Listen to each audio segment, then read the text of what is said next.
Today's Thursday, November 7th. Here's our friend Hugo. We're just videotaping. We leave a leash and collar on. Hugo, oh boy! You can see we've just set boundaries. He's not allowed to jump, but he gets a lot of love. The other thing that's hugely important, the owner is going to have to adjust their emotions. So you have to turn it on, good dog, and then turn it off. When you want the dog, we're teaching him to go into his place. So we have a crate here, and all we do is tell him. We say, Hugo, go place, place. And he goes in there very happily. Place, place, place. Place. Good. He goes in, he has to stay, he gets a treat. And this is a work in progress, by the way. Notice though, I'm not getting excited there. And that's it. And we'll talk about this at length. If he only gets his food in the crate, any morsel of food comes in the crate, he's going to love it. He hasn't relieved himself, he hasn't peed, he hasn't pooped.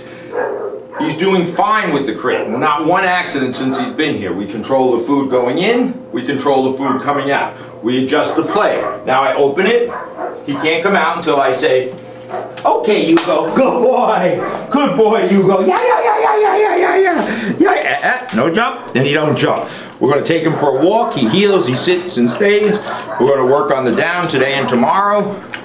And this has been a good, positive experience. His needs are being met. He has food, water available at all times.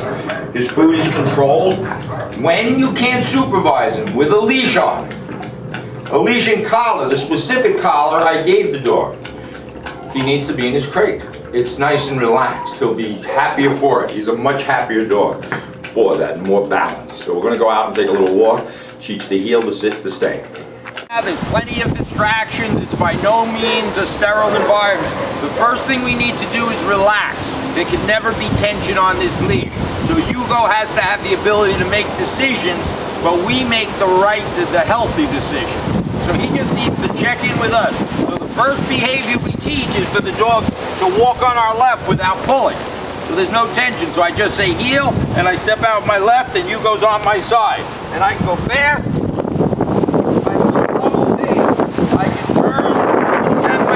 My hands are down low here. The next behavior we taught him is when we stop, he needs the SIT. Sit. You go sit. Good. The next behavior we taught him is when we step out with our right, he stays. Now you got to understand, there's a lot of wind, the leaves are blowing, and these are not leaves to the dogs. These are just living creatures that are blowing all over. Remember, he's only 8 inches off the ground.